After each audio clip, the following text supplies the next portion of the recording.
Hi, and welcome back to Basement Backgammon. On this episode, we're going to be talking about a very old board that I can't quite tell whether it's meant to be a travel board or there was meant to be in a multi-game set because it comes in the format of the boards that are in a multi-game set, so I'm leaning toward that. Travel boards usually have a handle on them. However, there's a lot to indicate that this may be one of the, if not the oldest board in my collection. And it's in remarkable shape, all things considered. But let's take a quick look at it. So, first of all, it's a small board, as you can see. There's my hand for reference, and I don't have a big hand. Not a huge board. It's maybe, I don't know. I guess I could take out the old tape measure and try it out.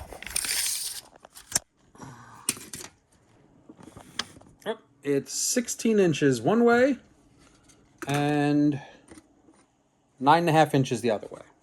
So, not a huge piece of paper for this. Not a particularly big board. And yet another reason why it may have come in one of those multi-game sets. The hardware on it also indicates it may have come in a multi-game set. This is very standard hardware from the very early 30s that they would put on these boards that did not have a checker tray in them. So when you open this up, it's just a little clasp that clicks into this hook here. When you open this up like this is what you see. This is the standard coloring that would have been for the early 30s time period. So it's a painted on points, black and red with a finial.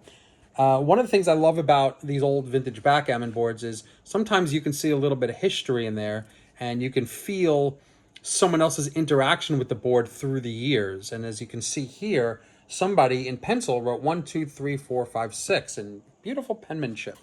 And they wrote it on the other side as well. 1, 2, 3, 4, 5, 6, in case they needed to keep track, I guess. So somebody wrote that on there, and now I can see that, 100 years later, or almost 100 years later. I do not know who the manufacturer of this board is. It's in very, very good condition, all things considered. It could be AP Games. It could be, frankly, I don't know. I don't want to guess because they're really, it could be Pattberg, New York. There's something to indicate it could be a Pattberg board. But I'll get to that in a second. But I don't want to guess because there's no maker's mark on the board itself. So let's quickly take a look at what else is in here. We have roll-up cups in very, very good condition. As you can see, the bottom of the cup is still attached to the cup. So these are in amazing condition. They look like they're brand new.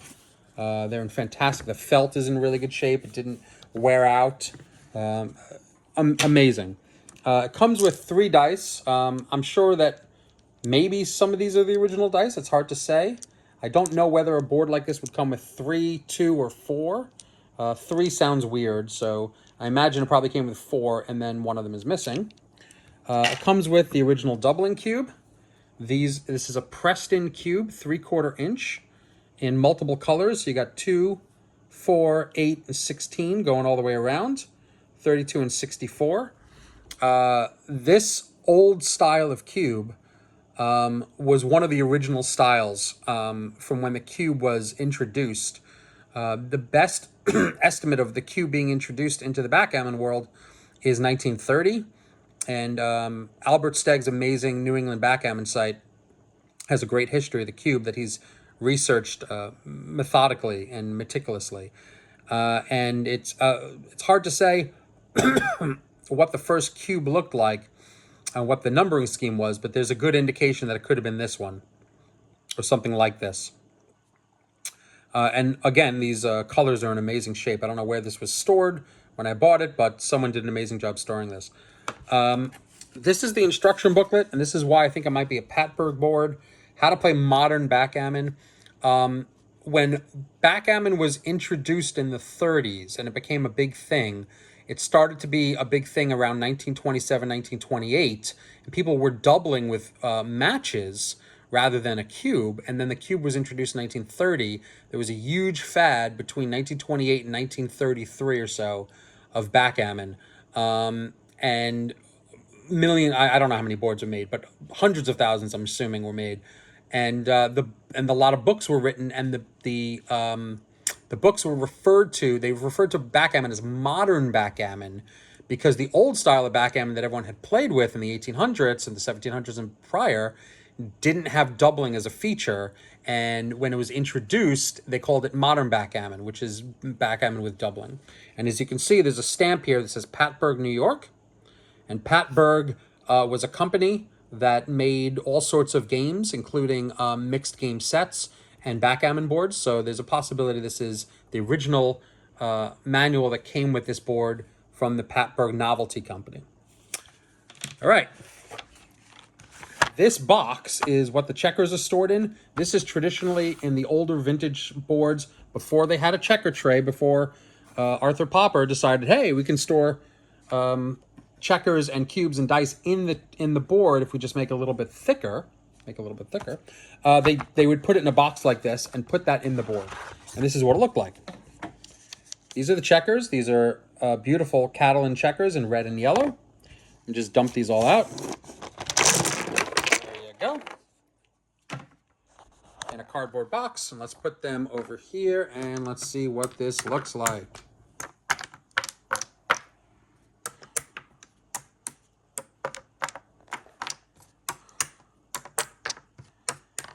All right. When I'm doing these videos, I wonder how much time I waste setting up the board. But I can't show you all the features of the board if it's already set up. So I have to do it while I'm in video. I guess I could edit it, but I'm not very good at that sort of thing. This is a very do-it-yourself channel. So this is what it looks like all set up. It looks very smart, very nice. And like I said, everything's in amazing shape. The cork is in fantastic shape. It's not dried out. It's got a little bit of bounce to it. Really, really wonderful board. And look at how wide this bar is in comparison to the checker. It is just a huge bar with just a little bit of a slit in there, but it's okay. And even the hinges are not rusted, and they're fairly flat to the bar. Not totally flat. I mean, there's definitely over there, you can see it comes up over the bar, but it's not that bad. All right, so let's hear how this sounds. Oh, actually, let's do our 6 across test. I always forget that. Let's do our 6 across. Not terrible, all things considered. Considering how vintage this board is, not terrible. These are, I believe, 1 1/4 inch checkers. Let me make sure about that. And yes, these are 1 1/4 inch checkers. There you go.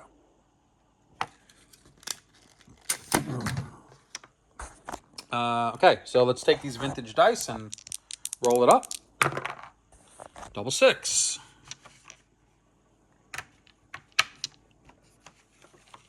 Oh, and going across, as this is not a large board, you can see it'll fit 11 and change. Here, there's 11, and there's your half, 11 and a half. So, not that bad going across. Like I said, it's 19 inches going across. Here's your double 6, and let's do one more roll. 5 and 4.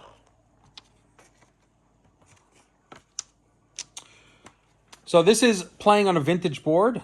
This would have been in a parlor in somebody's home, maybe in a mansion somewhere out east in Rhode Island, or it could have been taken on a train and played on a train or somewhere else while traveling.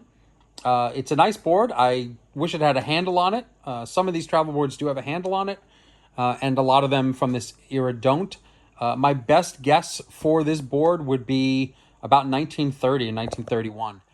There's a lot of indications that it could be that old, and maybe the oldest board in my collection, and in absolutely remarkable shape. I just love that they wrote 1, 2, 3, 4, 5, 6 going across these points. I hope you enjoyed this, and I hope you are able to find your own vintage finds out in the marketplace. I'll talk to you later. Thanks.